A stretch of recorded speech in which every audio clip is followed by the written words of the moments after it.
Welcome to MC novel world, जहां कहानियां सिर्फ सुनी नहीं महसूस की जाती हैं। फायर। अगर तुम्हें पसंद है एक्शन, मिस्ट्री और इमोशन से भरी कहानियां, आपकी मांगों के अनुसार मैंने मूल कहानी को आधुनिक भारतीय परिवेश में अनुवादित और अनुकूलित किया है। कहानी का प्रवाह स्वाभाविक, संवाद आवश्यक और स्पष्ट है, और इसमें कोई भी अतिरिक्त शीर्षक या टिप्पणी शामिल नहीं है।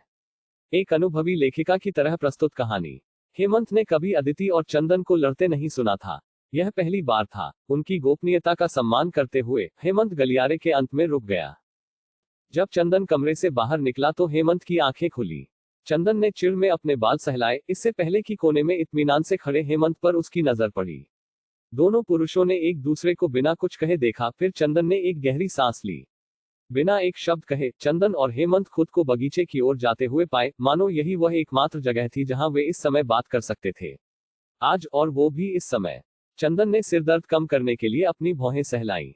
अदिति नीना को केवल सबको खुश करने के लिए रखना चाहती है। हेमंत ने कोई प्रतिक्रिया नहीं दी और बस फूलों को देखता रहा। कोई जवाब न सुनकर चंदन ने उसकी ओर देखा और आह भरी। मैंने उसे मना कर दिया। मुझे पता है। क्या तुमने हमें सुना? नहीं। हेमंत के चेहरे पर कोई बदलाव नहीं आया, लेकिन उसकी शांत फिर भी दृढ़ आवाज में निश्चितता थी। अगर तुमने ऐसा किया होता तो मेरा अंदाजा है कि बेदी परिवार को एक नए मुखिया की जरूरत होगी। चंदन ने माथे पर बल डाला, लेकिन वह हेमंत को समझ सकता था। माता पिता बनना मुश्किल है, चंदन ने न जाने कितनी बार आह भरते हुए कहा। अदिति और मुझे बहुत संभल कर चलना पड़ता है और यह सोचना पड़ता है कि हम जो कर रहे हैं वह सही है या नहीं। हम हमेशा खुद से पूछते हैं, क्या वे भविष्य में इस घटना को एक आघात, ट्रॉमा के रूप में याद रखेंगे? हमने अपने बड़ों द्वारा दिए गए अपने आघात झेले हैं, लेकिन साथ ही हमें पता था कि उन्होंने जो किया वो हमारे हित में ही था। इसलिए जितना हो सके मैं और अदिति उन्हें पूरा प्यार और समझ देना चाहते हैं। हालांकि अजीब बात है, उस बहस के बाद अब मुझे बहुत हल्का महसूस हो रहा है। चंदन धीरे से मुस्कुराया। मैं तनावग्रस्त होने के बजाय आभारी हूं कि ऐसा हुआ, क्योंकि अगर ऐसा नहीं होता तो मैं शायद भूल जाता कि मैं ही इस घर का मुखिया हूं। इस बार हेमंत ने धीरे धीरे फूलों से आंखें हटाकर उसकी ओर देखा। बटलर जनार्दन ने मुझे बताया कि पायल पहले हमारा इंतजार कर रही थी ताकि वह हमें बताए कि वह अपनी चाची को नीना के जाने में देरी करने के लिए मनाना चाहती है। क्या? चंदन ने अपनी भौहें सिकोड़ी। उसने ऐसा कहा। वह लड़कों के बारे में सोच रही थी, हेमंत ने संक्षेप में बताया, क्योंकि चंदन उस एक बात से ही पूरा संदर्भ समझ गया था। मुझे खुशी है कि तुम अब भी नीना को भेज रहे हो। हेमंत, क्या तुम अब भी इस बात को पकड़े रहोगे? चंदन ने त्योरी चढ़ाए। नीना ने तुम्हारा कुछ नहीं बिगाड़ा। उसने मेरा कुछ बिगाड़ा है। क्या? इस परिवार में परेशानी पैदा की? हेमंत, नीना ने। तुम मूर्ख नहीं हो चंदन। तुम ऐसा व्यवहार कर सकते हो, लेकिन तुम और मैं जानते हैं कि तुम बस यह स्वीकार करने को तैयार नहीं हो कि तुम्हारी पाली हुई बेटी ऐसा करने में सक्षम है। वह अपने कर्मों की गहराई को न समझे, पर वह मेरी भतीजी नहीं है। हेमंत ने चंदन को और रियायत नहीं दी, क्योंकि अब इस बात का सामना करने का समय आ गया था। जयश्री कौशल सही कह रही थी। एक अच्छा पेड़ बुरा फल नहीं दे सकता और एक बुरा पेड़ अच्छा फल नहीं दे सकता। चंदन ने मुंह खोला, पर अंत में उसकी आवाज उसके गले में ही दब गई। नीना बस तनाव में है। उसकी आंखें धीरे से घास पर टिकी और वह कड़वाहट से मुस्कुराया। अगर वह ऐसी निकली तो गलती उसकी नहीं, हमारी है। इस बार हेमंत एक शब्द भी नहीं बोला। उसने अपना सिर पीछे झुकाया और आसमान की ओर देखा। इसीलिए मैं बच्चे नहीं चाहता। पायल ने अपने प्यारे पालतू जानवरों के साथ रहकर अपने दिल के घाव भरे, और इस बात के लिए वह गुरुवार वाला लड़का की शुक्रगुजार थी। उस लड़के ने ही उसे चुन्नू की देखभाल करने को कहा था। अगर वह न होता तो शायद उसे पता ही नहीं चलता कि उस झाड़ी में एक बिल्ली थी। अब जब मैं सोचती हूँ तो वह हमेशा ही बहुत बीमार दिखता है। उसने बड़बड़ाया और चुन्नू की ओर देखा। बताओ चुन्नू, क्या तुम्हें लगता है कि वह लाइलाज बीमारी से पीड़ित है? जैसे ही यह सवाल उसकी जुबान से निकला, दरवाजे पर अचानक दस्तक हुई। अरे, कौन है? उसने आंखें उठाई और दरवाजा खुलते देखा। अपना सिर अंदर झांक कर सौरभ उसे ढूंढने लगा। उसका बिस्तर खाली था, स्टडी डेस्क पर भी नहीं थी। जब उसकी नजर फर्श पर पड़ी तो उसके चेहरे पर सिकुड़न आए। वहां फर्श पर एक कंबल में लिपटी हुई पायल थी। उसके चारों ओर उसकी बिल्ली और मेढक थे, जबकि वह अनजान जीव अभी भी पिंजरे में मूंगफली खा रहा था। सौरभ, तुम यहाँ क्या कर रहे हो? उसके सवाल पर सौरभ के बचकाने विचार रुक गए। ओह पायल, क्या मैं अंदर आ सकता हूँ? जरूर, मैं आ सकता हूँ। पायल ने सिर हिलाया। पर मैं टियाना और चुन्नू को दूर नहीं रखूंगी। सौरभ अवाक रह गया। मैं यहीं रुकूंगा। उसकी गोल आंखें झपकी। वह उसके चेहरे पर हिचकिचाहट देख सकती थी। बात यह है कि सौरभ ने अपनी कनपटी खुजलाई और आह भरी। मैं पढ़ नहीं पा रहा हूँ। क्या मैं खुद को भटकाना चाहता हूँ, पर मैं इतना विचलित और निराश हूँ कि मैं खुद को भटका नहीं पा रहा। इस बार पायल की बारी थी कि उसके पास कोई जवाब न हो। यह बहुत सारी भटकाव है, तुम विनाश के करीब हो। एक बार के लिए मेरा मजाक मत उड़ाओ प्लीज। ठीक है। पायल खुद को कंबल से आजाद करने तक एनरोल हुई। उसने सीधे उसकी आंखों में देखा और कहा, अंदर आओ। चिंता मत करो, मैं उन्हें दूर रखूंगी, दूसरे भैया। सौरभ ने पीछे मुड़कर देखा और हर्ष का उदास चेहरा पाया। दूसरे भैया, आप यहाँ क्या कर रहे हैं? ठीक होने के लिए हर्ष ने बिना उसकी ओर देखे बस इतना ही कहा।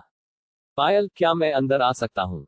ओह जरूर। जैसे ही उसका जवाब उसके मुंह से निकला, हर्ष ने सौरभ को एक तरफ धकेला और उसके कमरे में घुस गया। हर्ष फर्श पर पायल के पास लेट गया, अपनी करवट पर पिंजरे के अंदर के अनजान जीव को देखता रहा। पायल ने एक उथली सांस ली और सौरभ की ओर मुड़ी। उसका तीसरा भाई अभी भी दरवाजे पर अटका हुआ था। पायल अपने पालतू जानवरों को उनके पिंजरों में रखने के लिए उठी, लेकिन तभी चुन्नू और टियाना हर्ष के पास चले गए। टियाना उसके गाल पर कूद गई जबकि चुन्नू उसके सामने था और हर्ष ने उसे गले लगा लिया। मुझे नहीं लगता कि मैं उन्हें वापस उनके पिंजरों में रख पाऊंगी, पायल ने सौरभ से कहा। चिंता मत करो, वे प्रशिक्षित हैं, इसलिए वे दूसरे भैया के साथ ही रहेंगे। सौरभ हिचकिचाया क्योंकि हर्ष की बाहों में बिल्ली उसकी कम से कम चिंता थी। वह तो मेढक था। फिर भी सौरभ सावधानी से अंदर खिसका और कोने में रहा। अगर मैं यहाँ रहा तो वे मेरे पास नहीं आएंगे, है ना? टियाना दूसरे भैया को बहुत पसंद करती है। वह मेरे बजाय उन्हीं के साथ रहना पसंद करती है। पायल उसके पास आए और अपने हाथ खोल दिए। मुझे दो। क्या? सौरभ पल भर के लिए भ्रमित हुआ, इससे पहले कि उसे एहसास हुआ कि वह उसकी बगल में दबी नोटबुक की ओर इशारा कर रही थी। ओह ठीक है, यह लो। नोटबुक लेकर पायल सहजता से बिस्तर के किनारे बैठ गई। सौरभ ने उसके पालतू जानवरों पर एक नजर डाली और देखा कि वे हर्ष को नहीं छोड़ रहे हैं, तो वह पायल के साथ बिस्तर पर बैठ गया। तुमने इसका जवाब दिया? उसने पूछा और आंखें तरेर कर उसकी ओर देखा। क्या मेरा जवाब सही है?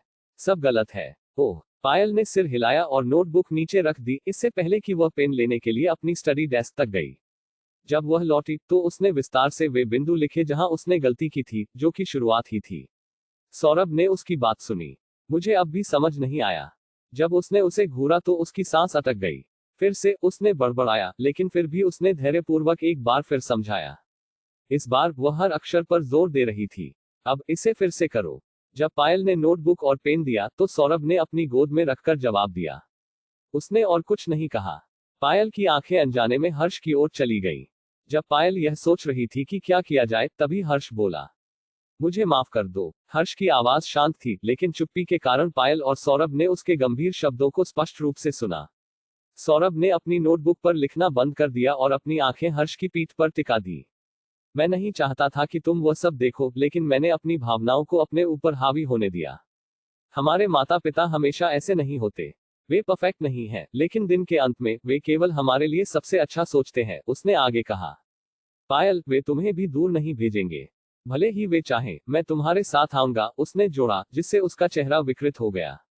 पायल उसे बताना चाहती थी कि वह कहीं नहीं जा रही है, लेकिन उसने अपनी जुबान काट ली। जब उसने सौरभ की निगाहों को महसूस किया तो उसकी भौहें उठी। जब उसने सिर झुकाया तो सौरभ ने बस दूर देखा। अगले कुछ घंटों तक सौरभ और हर्ष बस उसके कमरे में बैठे रहे। हर्ष तब तक उसी जगह पर रहा जब तक कि उसकी करवट सुन्न नहीं हो गई। इसलिए वह हिला और दूसरी तरफ लेट गया। इस बीच सौरभ लगातार उससे सवाल पूछता रहता और अपने उत्तर उसे दिखाता।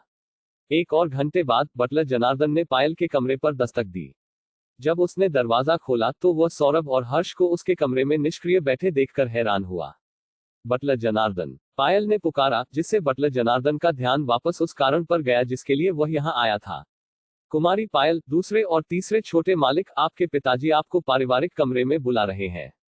सौरभ और हर्ष ने धीरे धीरे दरवाजे की ओर सिर उठाया, जहां उन्होंने बटलर जनार्दन को उनकी ओर देखकर गर्मजोशी से मुस्कुराते हुए देखा।